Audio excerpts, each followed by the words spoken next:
Merhaba arkadaşlar, kanalıma hoş geldiniz. Bugün sizlerle birlikte ekonomi yorumlayacağız. Dünya para piyasalarının teknik analiz verilerinden bahsedeceğim. İlk olarak ons altında Federal Açık Piyasa Komitesi toplantısı sonrasında varlık alım programlarında değişikliğe gidilmeyeceğinin sinyallerinin verilmesi ve dolar endeksinin güçlenmesiyle ons altındaki geri çekilmelerin hızlandığını gördük.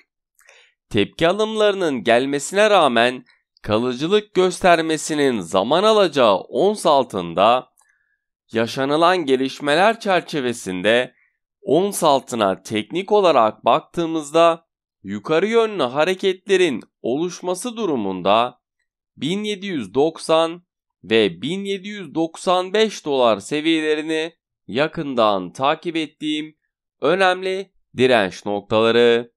Satış baskılarını görmemiz durumunda ise 1770 ve 1760 dolar seviyelerini yakından takip ettiğim, dikkat etmemiz gereken destek noktaları. Gram altın tarafında ise döviz kurundaki yukarı yönlü hareketin dolar endeksinin güçlenmesiyle beraber hızlanması ve ons altına gelen tepki alımlarının sonrasında gram altının tekrardan 500 Türk Lirası seviyesinin üzerini görmesine neden oldu. Yaşanılan gelişmeler çerçevesinde gram altına teknik olarak baktığımızda gram altında yukarı yönlü hareketlerin devam etmesi durumunda 510 ve 515 Türk Lirası seviyelerini yakından takip ettiğim önemli direnç noktaları.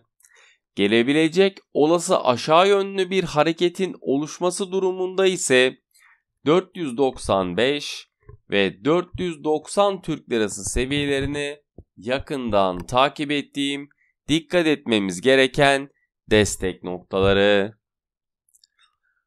Pound dolar paritesinde ise artan vakalar nedeniyle planlanan sosyal hayata dönüş programının ertelenmesi parite üzerinde baskı oluşturmaya devam ederken uygulanan aşıların delta mutasyonu üzerindeki etkisinin olup olmadığı ise araştırılıyor.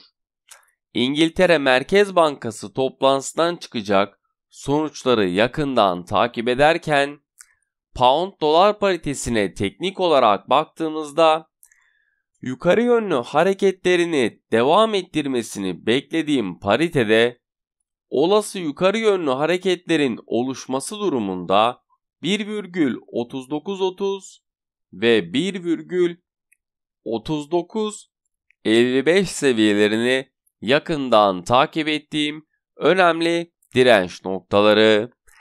Aşağı yönlü bir seyrin oluşması durumunda ise 1,3875 ve 1,3855 seviyelerini yakından takip ettiğim, dikkat etmemiz gereken destek noktaları. Dolar yen paritesinde ise Japonya Merkez Bankası toplantısından çıkacak karar önümüzdeki günlerde paritenin seyir açısından önemini korurken pandemi nedeniyle ekonominin kalkınmakta zorluk çektiği konuşulurken Japonya Merkez Bankası yetkililerinden piyasaya destek vermeye hazır oldukları açıklamaları gelirken Federal Açık Piyasa Komitesi toplantısı sonrasında yaşanılan oynaklıkların zaman zaman hafta içerisinde yaşanmasını muhtemel olarak görüyorum. Dolar yen paritesine teknik olarak baktığımızda yukarı yönlü hareketlerini sürdürmesini beklediğim paritede 111,40 ve 112,20 seviyelerini yakından takip ettiğim önemli direnç noktaları. Satış baskılarının oluşması durumunda ise 110 ve 109,50 seviyelerini yakından takip ettiğim, dikkat etmemiz gereken destek noktaları. Beni dinlediğiniz için teşekkür ederim.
should take a